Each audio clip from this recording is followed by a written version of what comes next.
तो हेलो दोस्तों, नमस्कार। आप सभी का हमारे यूट्यूब चैनल पर स्वागत है। यदि आप लोग क्लास 12th हिंदी स्टूडेंट हैं और 2025 में एग्ज़ाम देने वाले हैं, तो आज का वीडियो आप सभी लोग के लिए बहुत ही इम्पोर्टेंट रहने वाली है। क्योंकि मैं आपको यहाँ पर पहले ही बता दूँ कि क्लास 12th की हिंदी में जो आपका पेपर आता है, उसमें अभी तक हम लोगों ने प्रश्नोत्तर संख्या 8 तक, ठीक है? 8 तक जितने भी टाइप के प्रश्न आते हैं, वो सभी का आंसर मैंने आपको बता दिया है और जितने भी टाइप के प्रश्न आपकी बोर्ड परीक्षा में बन सकते हैं, वो सारे कंप्लीट हो चुके हैं। आज आपका जो पेपर में प्रश्न आता है प्रश्नोत्तर संख्या 9, ठीक है? इसके ऊपर हम लोग बात करने वाले हैं और उसके आगे के जो भी प्रश्न होते हैं, वो अब उतने मतलब कह सकते हो आप लोग कि उतना ज़्यादा आपको इसमें दिमाग लगाने की ज़रूरत नहीं पड़ेगी। बहुत ही कम समय में आप लोग बाकी के प्रश्नों को तैयार कर सकते हो। मेन आपका यही होता है, पहला खंड जो होता है वही आपका सबसे बड़ा माना जाता है, क्योंकि उसमें आपके जीवन परिचय होते हैं, गद्यांश, पद्यांश होता है और साथ ही में कहानी होता है, खंडकाव्य होता है। तो इसीलिए जो आपका पहला खंड होता है पेपर का, जो आपका का वाला होता है, ये पेपर बड़ा होता है और जो दूसरा खंड होता है, इसमें जो मेन होता है, इसमें भी आपका गद्यांश, पद्यांश होता है, लेकिन संस्कृत का होता है। तो संस्कृत में एक श्लोक आएगा, तो श्लोक वाला भी छोटा होता है और जो आपका गद्यांश होता है, वो भी आपका उसमें केवल आपको लिखना होता है संदर्भ और साथ ही में अनुवाद। तो वो भी आप मान लीजिए थोड़ा छोटा ही होता है बाकी के मुकाबले। उसके अलावा आपका यहाँ पर निबंध आएगा, निबंध में थोड़ा-सा आपको ज़्यादा लिखना पड़ता है, 3 पेज मिनिमम। और आपका यहाँ पर पत्र, पत्र भी आप लोग कर लोगे 2 पेज में आराम से हो जाएगा। और फिर क्या बचा? इसमें बाकी सारी छोटी-छोटी चीज़ें हैं, जैसे कि एक आपका इसमें भी गद्यांश आता है, जिसको आपको पढ़ करके उसका जवाब देना होता है, बहुत ईज़ी होता है, ठीक है?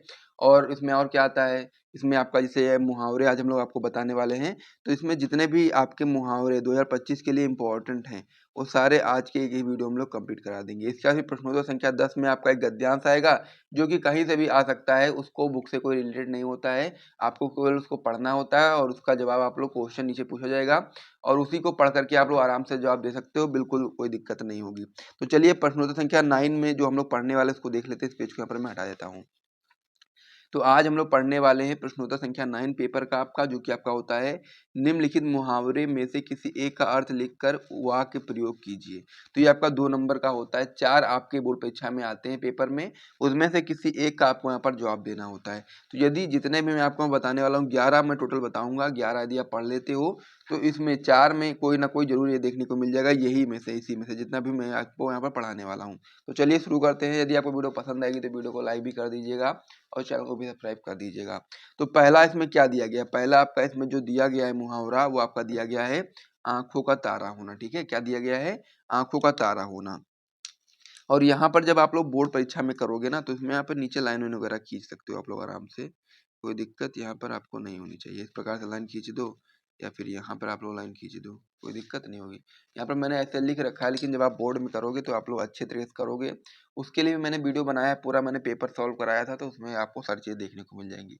तो पहला मुहावरा है आपका आँखों का तारा होना, ये भी आपका काफ़ी इंपॉर्टेंट है और इसका जो अर्थ होता है, अर्थ सबसे पहले आपको लिखना होता है कि बहुत प्रिय होना। मेरी मतलब कि आँखों का तारा होने का मतलब क्या होता है? बहुत प्रिय होना।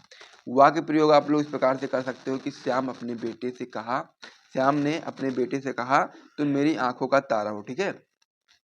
इस प्रकार से आप लोग वाक्य प्रयोग कर सकते हो। किसी भी चीज़ का नाम लिख सकते हो आप लोग, श्याम की जगह पर राम कर सकते हो, कुछ भी कह सकते हो आप लोग आराम से कि श्याम ने अपने बेटे से कहा कि तुम मेरी आँखों का तारा हो। तो ये आपका क्या हो गया? पहले वाला मुहावरे का वाक्य प्रयोग और साथ ही में अर्थ हो गया। दूसरे की ओर बढ़ जाते हैं।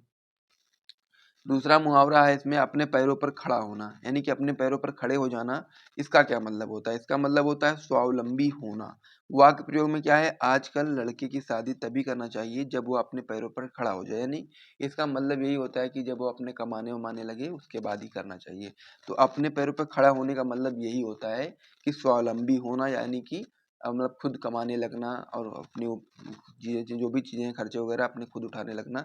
इसका मतलब यही होता है कि अपने पैरों पर खड़ा होना, ठीक है? तो यहाँ पर जब 4 आपकी बोर्ड परीक्षा में आएँगे तो उसमें से जो आपको सबसे ईज़ी लगे और जो आपको अच्छे तरीके से याद हो उसी को करिएगा, ठीक है? तीसरा आपका इसमें दिया गया अपना उल्लू सीधा करना, यानी कि अपना स्वार्थ सिद्ध करना। अर्थ क्या हो जाएगा? स्वार्थ सिद्ध करना, यानी कि अपना काम निकालना, ठीक है? वाक्य प्रयोग में बताओगे, अरे आजकल सच्चा मित्र मिलता ही कहाँ है, सब अपना उल्लू सीधा करने की सोचते हैं। इसका मतलब क्या होता है कि अपना स्वार्थ सिद्ध करना या फिर अपना काम निकालना। इसका मतलब होता है अपना उल्लू सीधा करने का मतलब अपना काम निकालना या फिर स्वार्थ सिद्ध करना होता है। और वाक्य प्रयोग में आप बता सकते हो कि आजकल कोई सच्चा मित्र मिलता ही नहीं है, सब अपना उल्लू सीधा करने में लगे रहते हैं। चौथा आपका इसमें होता है ईद का चाँद होना। ये भी आपका एक इम्पॉर्टेंट होता है। तो इसमें आप बताएंगे अर्थ में कि बहुत दिन बाद दिखाई देना, यानी कि जब कोई बहुत दिन बाद दिखाई देता है या मिलता है तो आप लोग बोलते हैं, वो लोग बोलते हैं इस चीज़ को कि ईद का चांद हो गए हो। तो इस प्रकार से आपको इसका अर्थ पता होना चाहिए कि ईद का चांद होना मतलब बहुत दिन बाद दिखाई देना। वाक्य प्रयोग, कहो मित्रों अब तक कहाँ रहे, तुम तो ईद का चांद हो गए हो। इस प्रकार से आपका ये वाक्य प्रयोग हो गया। पांचवा वाला जो काफी इंपॉर्टेंट है, जो कि आपका है कि गागर में सागर भरना, यानी कि गागर में सागर भरना, यानी कहने का मतलब ये है कि छोटे से पात्र में पूरे सागर को भर देना। ये है इसका मतलब कहने का। ठीक है, इसका मतलब है अर्थ कि थोड़े में बहुत अधिक, यानी कि थोड़ी सी बात में बहुत ज्यादा बोल देना, या फिर कुछ ऐसे शब्द बोलना जिसकी वजह से कम शब्दों में आप बहुत सारी चीजें आप बता सको। ये आपका होता है गागर में सागर भरना, थोड़े में बहुत अधिक। वाक्य प्रयोग में क्या बताएंगे, बिहारी लाल ने अपने दोहे में गागर में सागर भर दिया, यानी कि अपने दोहे में कम लाइनों में उन्होंने बहुत सारी चीजें बता डाली। तो इसका मतलब यही हो गया कि गागर में सागर भर दिया। तो इस प्रकार से पांचवा भी आपका कंप्लीट हो गया है। अगली की ओर बढ़ जाते हैं हम लोग। अगला आपका इसमें है आम के आम गुठलियों के दाम। आम के आम गुठलियों के दाम, अर्थ क्या होगा, दोहरा लाभ होना, यानी कि आम का भी लाभ हुआ और गुठलियों का भी। तो यही आपका यहाँ पर है कि आम के आम गुठलियों के दाम, अर्थ दोहरा लाभ होना। वाक्य प्रयोग, अखबार पढ़कर उसकी रद्दी बेच दिया करो। आम के आम गुठलियों के दाम, यानी कि अखबार पढ़ने से आपका अखबार पढ़ने का काम हो गया और साथ ही में इसको रद्दी में बेचोगे तो पैसा भी आपको मिलेगा। तो ये आपका हो गया आम के आम गुठलियों के दाम।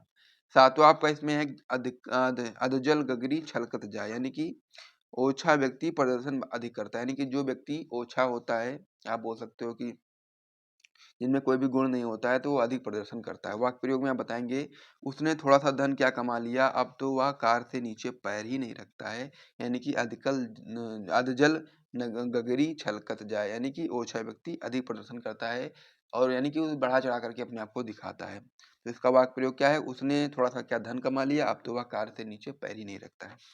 आठवां आपका इसमें है पानी पानी होना, यानी कि शर्मिंदा होना, अर्थ। ठीक है, वाक्य प्रयोग में बताएंगे कि रमेश 10वीं की परीक्षा में अनुत्तीर्ण होने पर पानी पानी हो गया। यानी अनुत्तीर्ण मतलब कि क्या होता है कि आप बोल सकते हो कि फेल हो गया।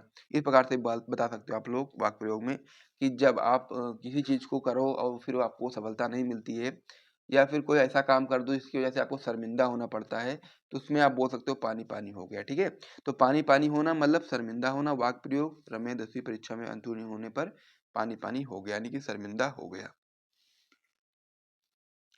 अगला आपका इसमें है मुहावरा, आकाश पाताल एक करना, यानी कि अत्यधिक मेहनत करना। आकाश पाताल एक करना मतलब क्या होता है, अत्यधिक मेहनत करना। वाक्य प्रयोग, मोहन को परीक्षा के समय आकाश पाताल एक करना पड़ा, तब जाकर के सफलता मिली। तो इस प्रकार से आपको भी मेहनत करनी है अपनी सफलता को प्राप्त करने के लिए। तो आकाश पाताल एक करना मतलब अत्यधिक मेहनत करना, और वाक्य प्रयोग, मोहन को परीक्षा के समय आकाश पाताल एक करना पड़ा, तब जाकर के सफलता प्राप्त हुई। अगला आपका इसमें है मक्खन लगाना। मक्खन लगाना का मतलब क्या होगा, अर्थ चापलूसी करना। वाक्य प्रयोग, दिनेश अधिकारियों को मक्खन लगाने से ही में ही लगा रहता है, यानी कि मक्खन लगाने से अपने काम निकलवाता है वो। तो इसी प्रकार से बता सकते हो मक्खन लगाना यानी चापलूसी करना, और दिनेश अधिकारियों को मक्खन लगाने में ही लगा रहता है। तो इस प्रकार से कोई भी नाम आप लिख सकते हो अपने हिसाब से, इसमें कोई वो नहीं कि आप गलत समझ लो, किसी का नाम दिनेश हो तो वो ऑफेंड हो जाए, तो इसलिए आपको परेशान नहीं होना है। मैंने ऐसे ही लिख दिया है, कुछ ना कुछ तो यहाँ पर लिखना ही था, तो मैंने लिख दिया ऐसे ही। ठीक है, सॉरी जो भी जिनका भी नाम ये है उनके लिए मैं माफी चाहूंगा। अगला आपका इसमें है हाथ पीले करना, मतलब विवाह करना। ठीक है, हाथ पीले करना मतलब क्या होता है, अर्थ विवाह करना। वाक्य प्रयोग, कमला ने अपनी पुत्री के हाथ पीले कर दिए। सिंपल सी बात है, किसी और का नाम लिख दो, या फिर मोहन ने अपने पुत्र पुत्र के हाथ पीले कर दिया, फिर पुत्री के हाथ पीले कर दिए, इस प्रकार से आप बता सकते हो। तो इस प्रकार से आपका जो क्वेश्चन था प्रश्नोत्तर संख्या 9 सिंगल आपका जो आता है ये, इसमें आपके 4 मुहावरे होते हैं, इनमें से एक करना होता है, अर्थ और साथ ही में वाक्य प्रयोग 2 नंबर का टॉपिक होता है। अगर 11 मैंने जो बताए हैं पढ़ ले जाते हो आप लोग, तो इसमें से कोई एक ना एक जरूर देखने को मिलेगा, और गारंटी के साथ है कि 2 नंबर आपके यहाँ से पक्के हो जाएंगे। तो यहाँ से यदि वीडियो आपको पसंद आया तो वीडियो को लाइक करिए, चैनल को सब्सक्राइब करिएगा। मिलते हैं नेक्स्ट वीडियो में, तब तक के लिए जय हिंद।